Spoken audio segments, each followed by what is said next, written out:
We are Odyssey's 49ers Web Zone No Huddle podcast. I'm Al Sacco along with Brian Rennick and our co-host today. It's another collab pod. And we have, listen, if you follow the 49ers and you follow 49ers content, you absolutely know who this guy is. He's been killing it with content for a long time now. He's currently with Niners Nation. He is Akash Anavarathan, or as I told him when we just talked to him off air, he doesn't even need a last name. He's just Akash. He's like Beyonce. He's like Prince. You just know him as Akash. And we're thrilled to have him right now. Akash, thanks for being here, buddy. Appreciate you guys for having me. Al, as you know, we've written together before. Yeah. I've been following your content for a long time. Brian, I've been following your content recently. Big fan of your guys' work. And just appreciate you for having me on. Likewise, man. We're definitely fans of your work too. You know, everything you do is great and top notch. So I can't wait. Yeah, it's been a while since we've done anything together. So I can't wait to talk some Niners with you today. And I want to start just because I haven't talked to you, and it's been such a crazy season with the quarterback going from Lance to Garoppolo and now Brock Purdy. I just want to know where you are with all of it, man. The whole season and where we are with Brock. Just kind of take us through your emotions and how you're feeling right now. I think coming into the season, we were all excited for the Trey Lance show, right? Ever since they traded those 3 first-round picks, got up to number 3, we're all excited to see, who they were going to take, and then how that player was going to pan out under Kyle Shanahan with all the weapons on this offense. Unfortunately, he gets hurt, a couple weeks into the season, and then you're back to Jimmy Garoppolo. And then you realize with the roster they have, with Jimmy Garoppolo finally being fully healthy, and then them adding Christian McCaffrey, he just started to play better and better. And you're like, oh man, this might be as good and as efficient as Garoppolo has played for the 49ers. And so naturally you start to think, okay, the Super Bowl hopes and all that stuff starts to come into play. And then he gets hurt, and Brock Purdy steps in. And at that point you're thinking, can they just keep the ship afloat? Can they just get to the playoffs here? And then maybe, depending on who they play in the first round, win a game or two. And then you watch Brock Purdy play over the last few weeks, and you're like, have they just improved at the quarterback position? Because he's improvising, he's hitting plays under pressure, he's creating out of the pocket, he's hitting touchdowns down the sideline.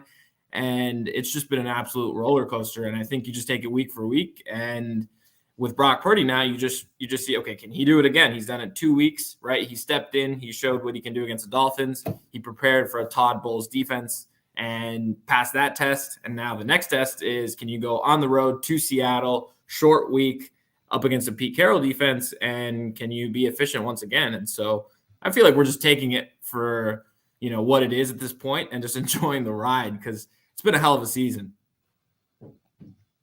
Yeah, Brian and I were talking last show with Purdy. It's weird because you brought Lance in for the bigger plays, right? And then you get Jimmy in here, and he's kind of plays point guard, and he's efficient. And Purdy's kind of doing both so far. And again, a lot can happen. It's only been 2 games that he's really played, but he's hitting the short throws. He's playing point guard, and then he's hitting these 20-plus yard touchdowns outside the numbers, which we haven't seen. So all of a sudden, it's a little bit of both, and it's way too premature to get too excited. But it's hard not to be. I had said last show too, that was one of the funnest games I've watched in a while last week, just to see them, put an ass kicking on Tampa and the way that they did it, and to have this quarterback come in and really kind of ignite the fan base about it. It's been cool to watch, Brian. Yeah, I was talking to my buddy Chris yesterday at pickup at school. Our kids go to school together, and we're just talking 49ers in the parking lot. And it really does feel like with Brock Purdy, again, in parentheses, small sample size, right?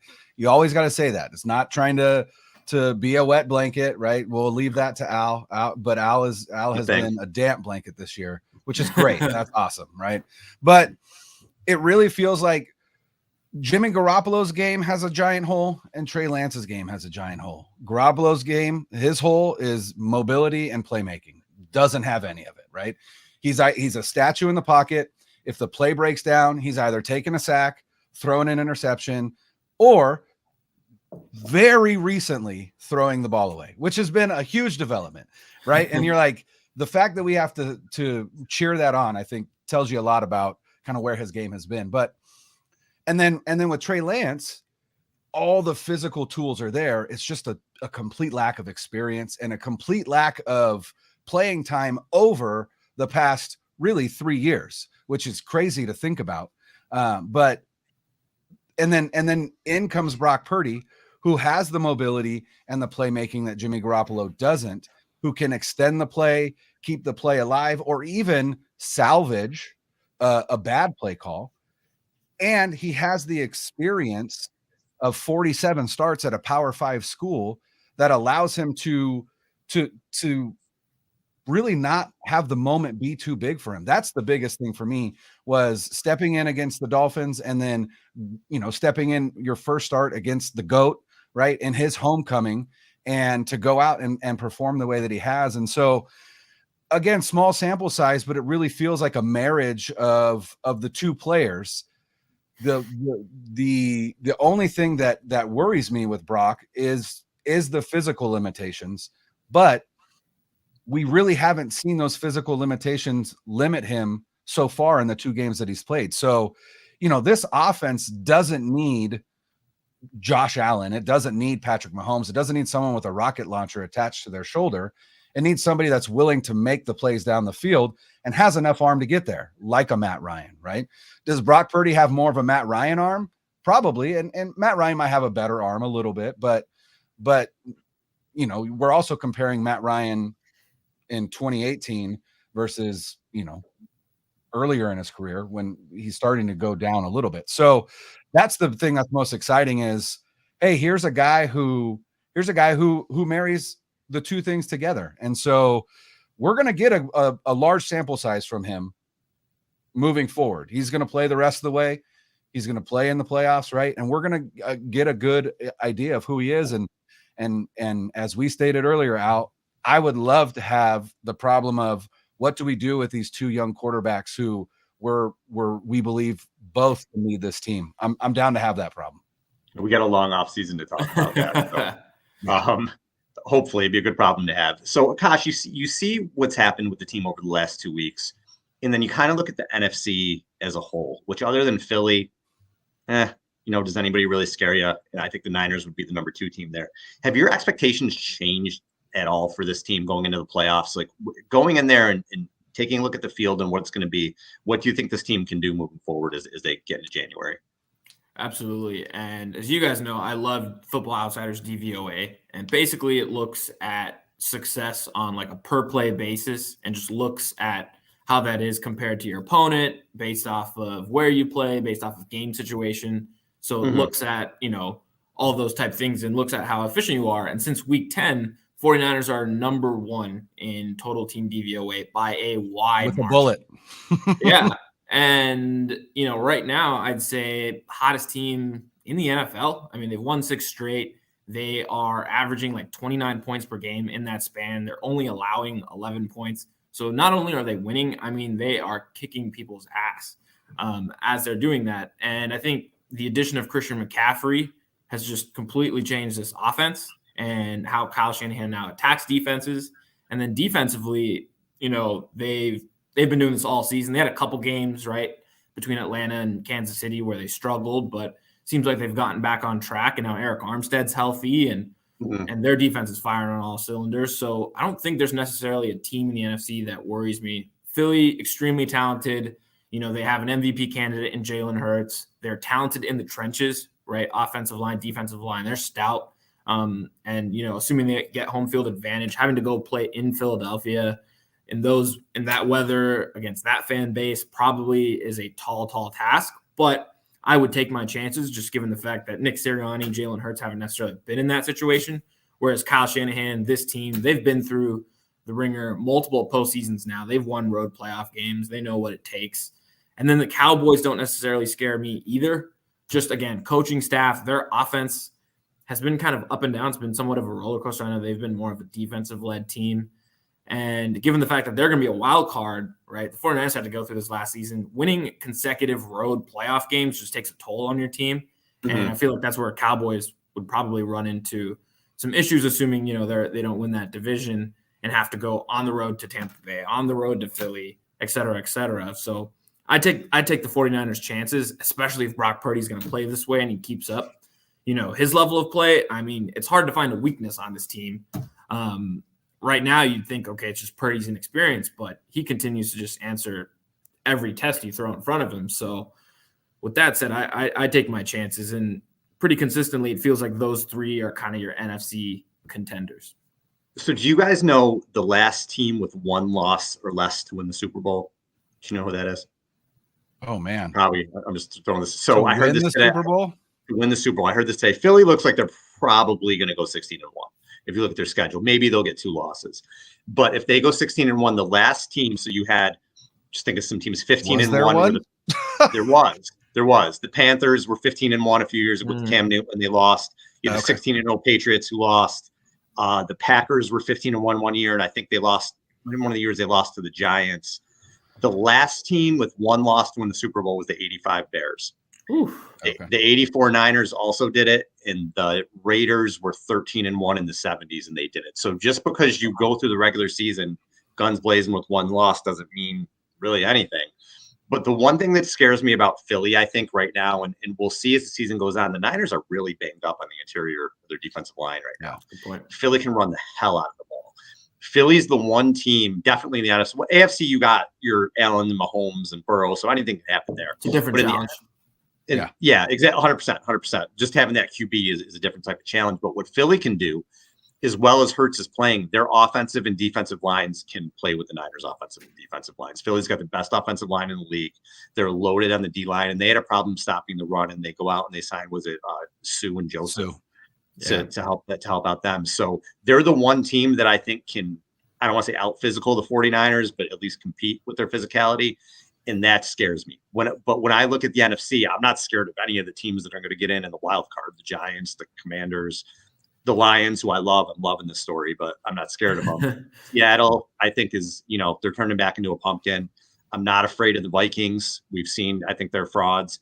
Dallas, with that front with Micah Parsons and those guys, they can be scary, but how many times have we seen them shit the bed in the playoffs? So really it's Philly and the Niners that I see kind of on a collision course, assuming Purdy keeps playing the way that he is. But that's the team that scares me. It's that's Philly. Not. I'm gonna go on record now and say that wasn't a slip up out to compare. The little Freudian Brock Purdy and Tom Brady. I love it. Brock Brady. I love it.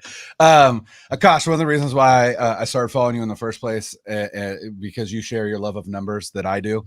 And so, in preparing for this, I went through and looked at a lot of DVOA, and I actually went through the last 6 weeks, mainly because I wanted to see really post McCaffrey trade. And so if you filter DVOA over the last 6 weeks, San Francisco, like you said, is number one overall. And like I said, with a bullet. Second is Dallas. And so again, with DVOA, they use a percentage, right? And so 0% is league average. Okay. That's how DVOA works. And over the last 6 weeks, again, overall, so offense, defense, special teams, San Francisco is first overall at 61.5%. Okay, which is massive. I mean, it's huge. I mean, huge. Second is Dallas at 39.6. There quite literally hasn't been a team in the NFL over the last 6 weeks that can sniff the 49ers performance. It's unbelievable. And that has everything to do with offense, defense, even the special teams has picked up over the last 6 weeks. It's been impressive to watch. And then to your point, Al, about Philly, it's interesting because Philly's rush offense, again, over the last 6 weeks is first in the NFL. And they're running, their efficiency numbers in the run game are incredible. They're first overall at 38.6%. 30% is what you expect to see from a passing offense, like a good top 5 passing offense will be in that 30% range.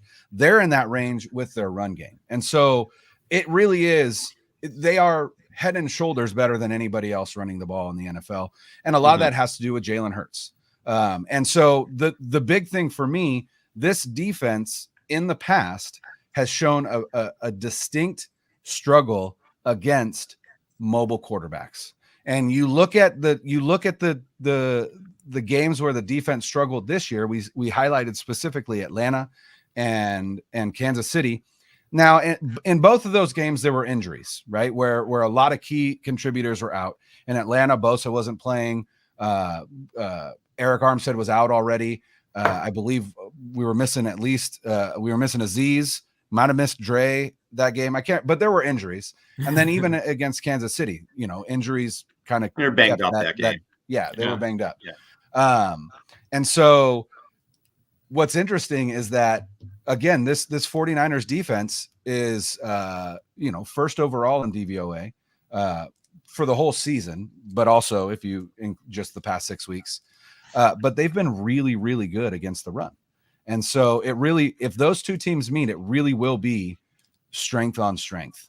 The only thing that scares me is, as efficient as Philly is in the run game, they're also equally efficient in their pass game. So they really are a good team. But the way that this team has been playing over the last 6 weeks, there isn't a team in the NFL that scares me. And I'll be perfectly honest, even Kansas City. Because I don't think if they played each other again, I don't think you're going to see anywhere near the type of performance on the offensive side of the ball that they would have against this defense with Armstead, with their entire complement of defensive players. And then possibly, hopefully, as Shanahan said, Kinlaw starts to practice after the Seattle game. So again, you've got another player coming back that makes this defense even better. Yeah, and this Seattle game's huge, obviously, and we'll get into that. But I wanted to bring up to you guys, so Debo's out, obviously, and those targets have to go somewhere. And I went back and looked at the game against the Rams where Debo was out, and Jimmy threw 25 passes. McCaffrey had 9 targets, Ayuk 6, Kittle 5, Jeff Wilson 2, and then Dwelly, McLeod, and Croft each had 1. So I'm just waiting. Is George Kittle is it going to happen again? And I don't mean one game where he gets 80 yards and touchdown. I mean, is he going to go on a tear like he did last year when he had the 3 weeks in a row, 12 targets, 9 catches, 181 yards, 2 touchdowns, 15 targets, 13 catches, 151 yards and a touchdown, and then 6 and 93 with no scores. And last year, I don't think anybody was saying he was having this great season, but he played 14 games, 71 catches, 910 yards, and 6 touchdowns. If he plays a full season, he's got 1,000 yards. Still a good year. Obviously, for a tight end, it's a great year. But this year, it hasn't been happening for him. He's had a few good games. He had a good game against Atlanta and KC statistically, and against Arizona, 4 for 84 with a couple of touchdowns. But you look at Kittle in his career now. His rookie season, he averaged 34 yards a game, 86 next year, then 75, 79, and the last 2 years have been 65, and this year just 45. Are his best days behind him? Is this just a product of having other guys in the offense? Are they using him different? Akash, why is this happening to him? I know it feels like a lot of people are wondering the same thing. And I think there's a couple different reasons. And first, I think it's the complement of weapons on offense, right? You look at their receiving core, Brandon Ayuk, Deebo Samuel, Juwan Jennings, hell, even Ray McLeod gets some targets. And then now you add Christian McCaffrey in the backfield, who's getting targets, as a pass catcher out of the backfield. And the 49ers, especially under Kyle Shanahan, in some of these neutral down situations, they tend to run the ball more than they pass the ball. So just if you look at the number of passing attempts, is on the lower end compared to other NFL teams. So you're squeezed for targets to begin with. And then now you've got 4, 5, 6 legitimate other threats as well in the pass game. It's just been hard to find them targets. And Kyle Shanahan said this before. I don't think they go into a game saying, hey, we're going to get this guy involved, right? I think they look at it defensively and say, hey, we're going to attack this coverage. We're going to attack this corner. Mm-hmm. We're going to find a weakness and we're going to attack that. And then they just let the chips fall where they may. And there's been some games where Kittle's been more effective. But I just think that's where he is at this stage of his career. When he put up his record-breaking numbers in 17, 18, the guys he was playing with were, not to, diss those guys, but aren't on the same level as the talent he's playing with now. And so it's just harder to find the same number of targets and catches. And that's fine because I think he adds value in the other facet of the game, which is the run game. And he makes such an impact without touching the ball. Week in and week out, you can find clips after the game where he's making blocks in the run game to spring explosive runs. And so it doesn't necessarily bother me, especially when the offense is as efficient as it is, that he's only getting 3, 4, 5 targets and not necessarily, exploding like he did in 2018. I think it'd be a bigger deal if the offense wasn't continuing to find success in other ways. If we were having this conversation and the offense was, averaging 17 points a game, then it'd be like, what are we doing? Like, there are so many playmakers like they were 2 weeks ago.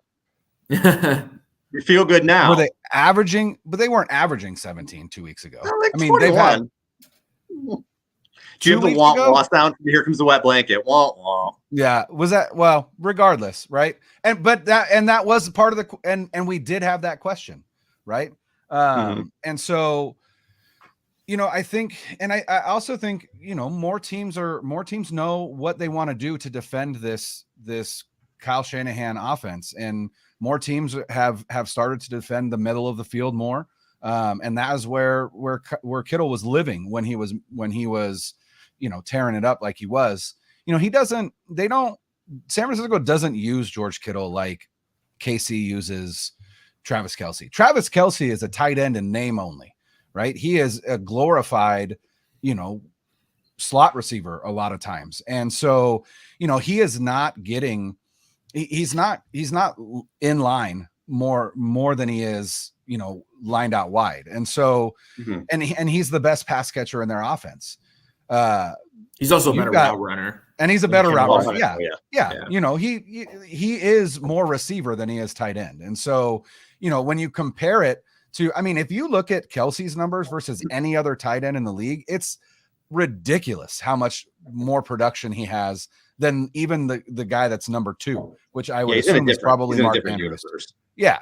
And so, I think they pick their spots with Kittle now. I think he's one of the guys that they look to in third and long. He's one of the guys that they have started to look to in the red zone. And the other thing you got to think about is we've got a new quarterback, right? Who does this quarterback have rapport with? And it seems like he's working his rapport out as on the run, because he hasn't practiced with the ones until last week.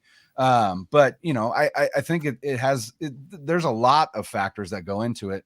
But you also look at Juice and say, that guy, it's hard to calculate his value unless you watch the film and you see everything that he does that allows that running game to work. And Kittle does the same thing, like you said, Akash. And so, his value to this team is more than just as a pass catcher. And so those are the glory stats, obviously. And like I said, if this team was in the midst of a scoring struggle, I think it'd be a bigger story. But as is right now, with the way that they've played over the past 6 weeks, his effect on the pass game, or his absence in the pass game, really hasn't kept them from being an incredibly effective and efficient offense. Yeah, it hasn't. Where I get frustrated with it is, like I said, where we were a few weeks ago. So when they're not scoring against the Chargers and he has 2 targets and a catch and 21 yards, when they're not scoring against the Saints and he has 4 targets, 3 catches, 26 yards, that's where I get frustrated. And I think when he catches the ball, he'll catch a little 5-yard pass or whatever, and he runs somebody over, and you just feel the energy of the team. You could just feel it. Yeah. You could feel it through the TV. And then he just disappears in the passing game. And it's fine now, like you said, as long as they're doing what they're doing. I don't care if Tyler Kroft has 20 catches. I don't care who does it. But when it's not happening, that's where it gets frustrating. And where it gets frustrating to me, we've seen them in the playoffs. They've gotten knocked out of the playoffs because they've had trouble scoring. That's just the way it's happened. They scored 20 points against Chiefs in the Super Bowl. That's not getting it done. And they only had, 17 in the NFC Championship game? Not getting it done. They had trouble at the quarterback position now. And it was pre-Brock, right? Before That's Brock. Right. But those 6 games, 15 catches, 179 yards for Kittle in the playoffs. So I would like to see him, I guess moral of the story for me is I would like to see him maybe in some bigger spots get featured a little bit more. Kyle Shanahan also is known for like holding plays back, right? Almost holding players back in terms of like, I'm going to unleash this guy later. When in 2027 playoffs? No. But I mean, like, but my thing is perhaps again, as you know, to me, it seems like Kyle Shanahan plays games with the rest of the league all the time, right? Like, formation wise, plays that set up other plays that feed into your defensive rules, just so that in the second half they can break those rules with the same exact play, just with a little tweak or whatever the case may be. And so, it'll be interesting to see if things start to shift. I don't want to say towards the end of the season, because again, we're talking about, it is December 14th, December 15th. Tomorrow is an opportunity to clinch the NFC West with 3 games to play, which is crazy to me. Nuts. And so, yeah, right. And so we'll see with QB3, by the way. Let's not forget that. So, it'll be interesting to see if, again, all of a sudden we see Kittle more involved in playoff game plans, or if we just don't, and that's okay, as long as, like you said, they're scoring. But I think that playoff issue, that has more to do with the quarterback play than anything else. Am I crazy, Akash? Am I just finding something to bitch about here, or is this? No. I get it. And I think a couple weeks ago, the complaints about their just scoring output was valid, right? And you look into a lot of their metrics, like yards per drive. They'd be top 10 in yards per drive, but then they would be top 18 in points per drive, for instance. Right? They would get to the red zone, yet they would struggle. And I think, if you just look back, a lot of Shanahan's concept is creating high and low reads, making defenders choose, creating horizontal space. And obviously in the red zone, as you guys know, space shrinks, and quarterbacks and your playmakers got to step up and make plays beyond what the play call is. And sometimes the play call has been bad. Sometimes it's been there, they've missed it.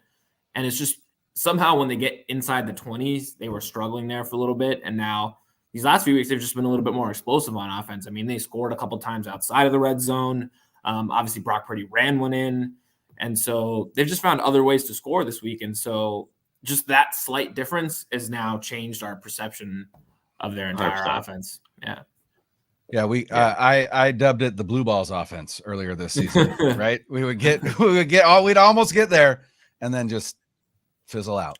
All right, so this is a huge game, and nothing would be sweeter than clinching the division in Seattle, a place where they've won twice since 2011. Alex Smith beat them right around this time, the Alex Smith led team in 2011 in December, and then they win in 2019, the last game of the season, with a Greenlaw stop. Other than that, it's been a house of horrors for this team. It really has, and it's mostly been Russell Wilson.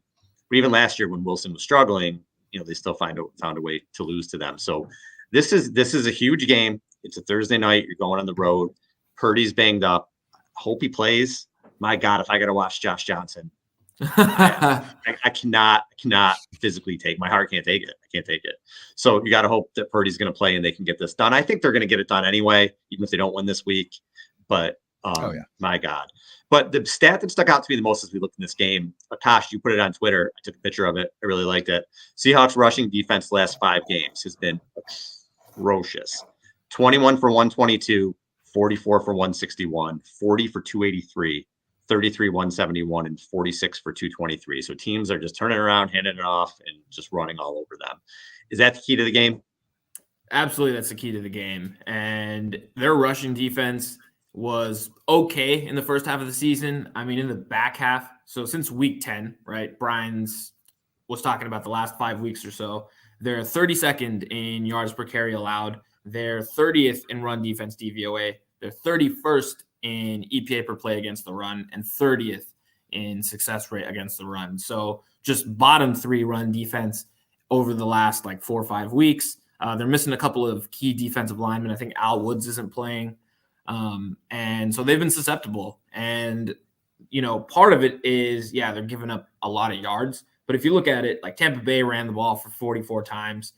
They played the Panthers. They ran the ball 46 times. Mm-hmm. And so what that means is now your defense staying fresh, staying off the sidelines. You are controlling clock. You're controlling the ball. You're grinding these, offensive series out. And that just plays kind of into the formula that Kyle Shanahan and the 49ers want to utilize. And so I think it starts with that. And the Niners' run offense has also been effective the last few weeks. I think Jordan Mason's averaging like 5.5 yards per clip over the last 3 weeks, ever since he's just been more integrated in the offense. Christian McCaffrey looks more explosive. I think he had like 3 or 4 10-plus yard runs this past week. So he's coming in, to his own. Looks a lot healthier. I know he had the knee irritation a couple weeks ago, so he looks fresh. I just think the Niners' strength, which is now starting to become their rushing offense against Seattle's weakness, their run defense, is just the key to this game. And then you flip it over to the other side. People were talking about Geno Smith like he was an MVP in the first month of the season, and he was playing well. I think he was 5th in EPA per play in the first month of the season, despite, putting up no points against the 49ers and having his worst performance of the season in week 2.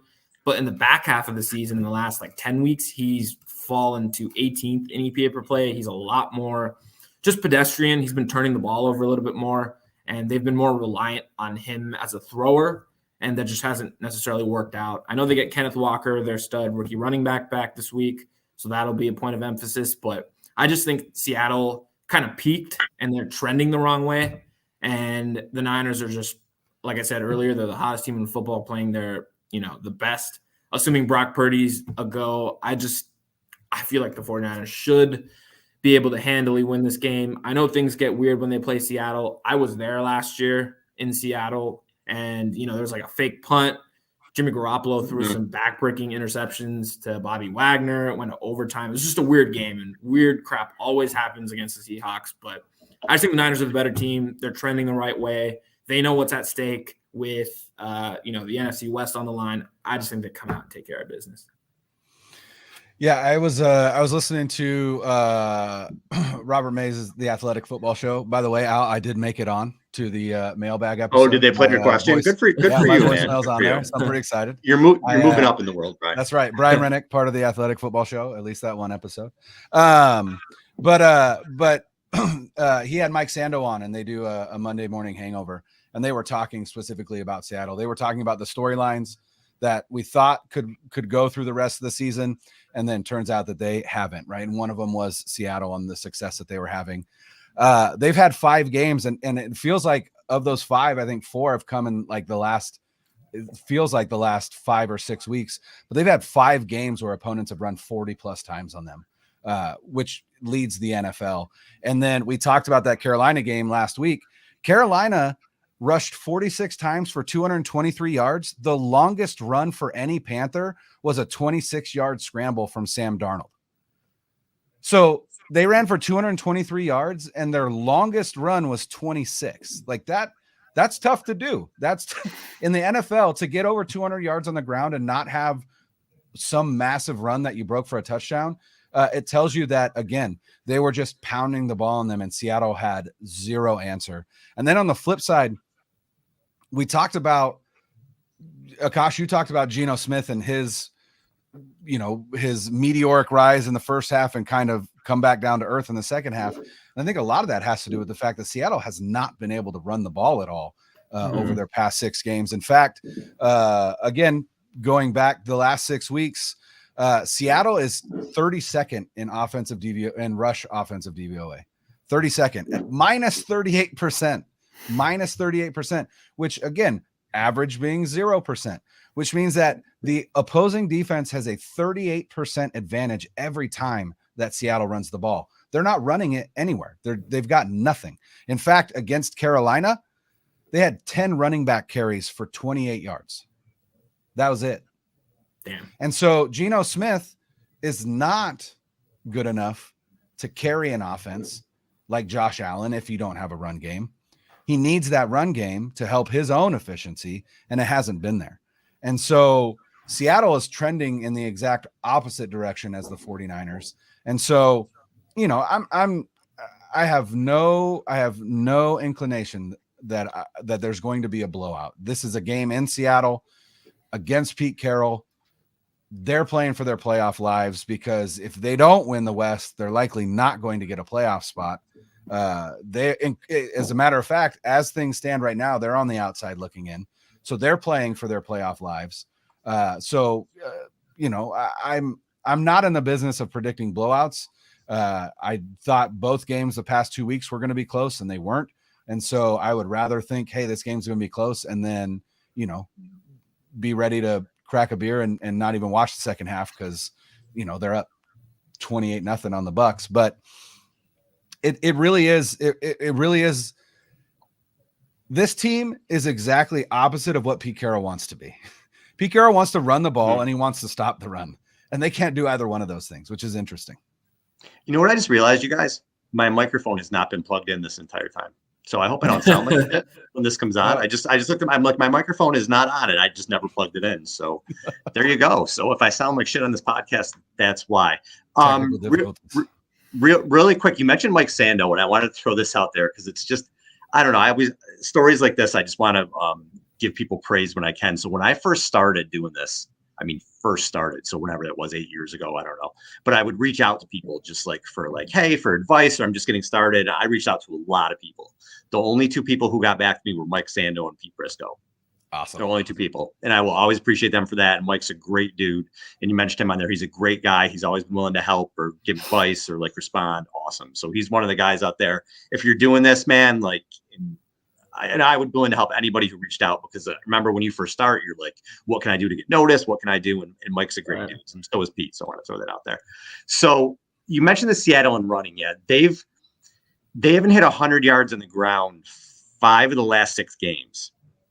And I'm looking at Seattle because we gave them a lot of praise this year. And look, they were 6-3 at one point, and people didn't think they were going to win 6 games all season, right?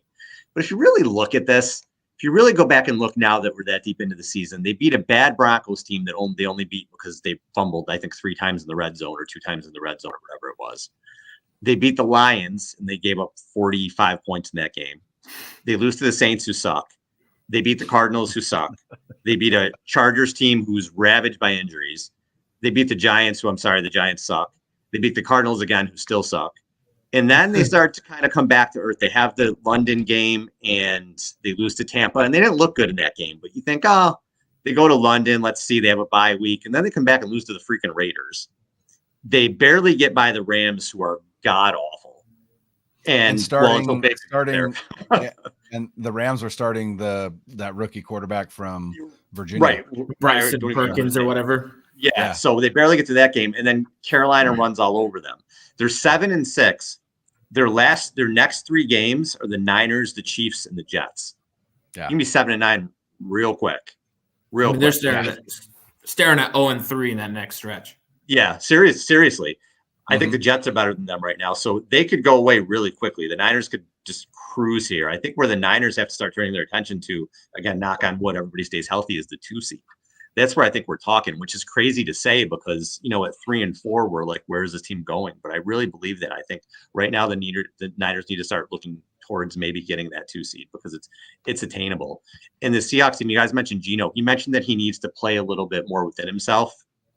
I just think he is what he is, like you said. If they don't have that running game, and Kenneth Walker's playing, but there's no way his ankle is completely healthy.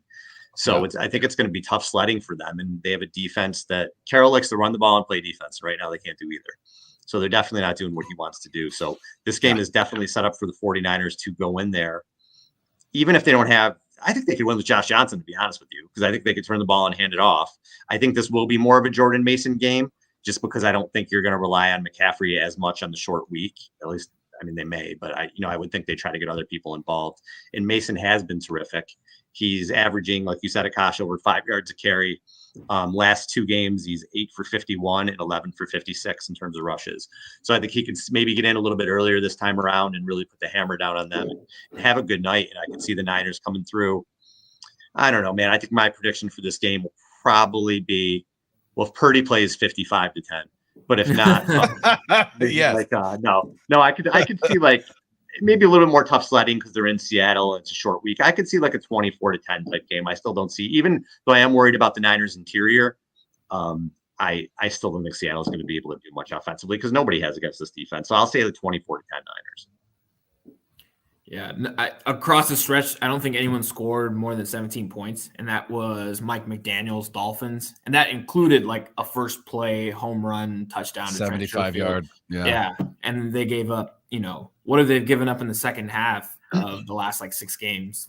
10 points, 7 points. It's something ridiculous. Yeah, ridiculous. Yeah, they gave up 7 to Tampa Bay, and they gave up 7 to Miami. So 14 points, in the last 6 games. I mean, they're playing exceptional. Yeah. And I just think they're playing with a higher sense of urgency than they did earlier in the season. I think, like I said, they know what's at stake. Short week. They know they can take the division. It's a hat and t-shirt game. Little Birdie also told me they've got their Christmas holiday party this weekend on Saturday. So nice. The team probably would love to cap off the division and celebrate that this weekend rather than losing on Thursday and just having a down holiday party. That hangover, yeah. Yeah. You got a score prediction, Akash? I'm going to go 27-14. I just think if Brock Purdy plays, which I think he is, I think this offense is going to run all over Seattle. And I just don't think Seattle's offense is good enough across 4 quarters to put up points against this defense. And then the other thing is defense. This defense has gotten 2+ interceptions in the last 2 weeks against Tom Brady and Tua, who didn't really throw interceptions coming into the game. Neither one of them. So they're just, with the pressure that they're creating with their defensive line, they're forcing these quarterbacks to play a little faster. And Tom Brady just did not look like himself. Tua Tagovailoa, same thing, didn't really look like himself. And so I expect that trend to continue. I'm sure Pete Carroll views this as a kitchen sink game. He's probably got some type of fake punt, fake field goal, some Houdini shit lined up for this game. But even despite that, I just think the Niners are the better team. And I think we see something similar to 2019 where they're celebrating a division title in that visiting locker room. I agree. I am going to stick with my shtick, which is I've picked the 49ers in every game so far this season. It's worked out pretty well for me. And so I will pick them here. I honestly, again, because it is a hat and t-shirt game, they can clinch the division. I just don't think there's any way that Brock Purdy doesn't play. I also think it's a little bit of gamesmanship from Kyle Shanahan. It's like, maybe Purdy will play, maybe he won't, you might want to plan for Josh Johnson, wink, wink, right? But I definitely think Brock is playing.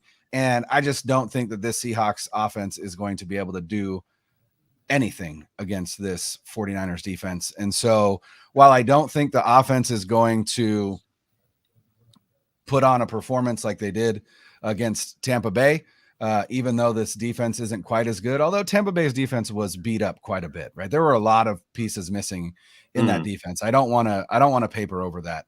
They were missing, Vita Vea went out. They were already missing both of their edge rushers. They were missing both of their safeties. They were missing their slot corner. There were quite a few injuries. And so, it does make sense that the 49ers had the performance that they did.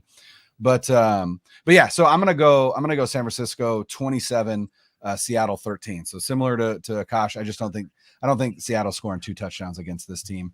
And, perhaps that score could be higher. There could be a defensive touchdown in this game. I think they are going to pick off Geno Smith at least once.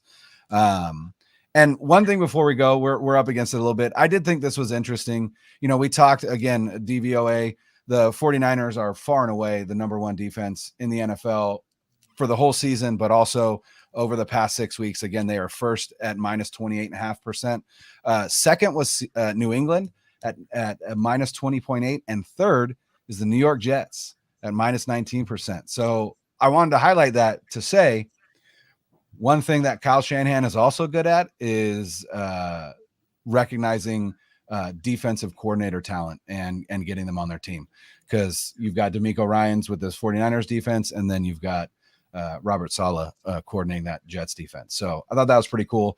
And it'll be interesting to see now who comes in to replace DeMeco, because like we said, it seems like a pretty much foregone conclusion that this is his last season in Santa Clara. Vic Fangio. I think so too. I feel like that is the logical choice. The question then becomes, Fangio likes to run a 3-4. Chris Kasurik coaches a 4-3 exclusively, and Nick Bosa wants to play with his hand in the dirt. So there's those two aspects that make it like, would Fangio run a 4-3? I don't know. I know that he can. I don't think there's anything he couldn't do, but I think that is the one thing that makes me think maybe not. But yeah, we'll definitely have to see. All right, Akash, tell the people where they can find you, man. You can find me at Twitter at AKASHANAV. Handles right there. And appreciate you guys once again. Always good chopping it up. Hopefully our predictions do come true and the 49ers are able to win tomorrow night. Absolutely. Definitely celebrate a division title on December 15th. Can't beat that. With QB3 or maybe QB4. Yeah, it might be. Really could see it, which would be insane. If Shanahan does that, coach of the year, baby, he's got to be right up there for it. So 100%. But all right, that discussion's for another day. For Akash and Brian, this is Al. Later.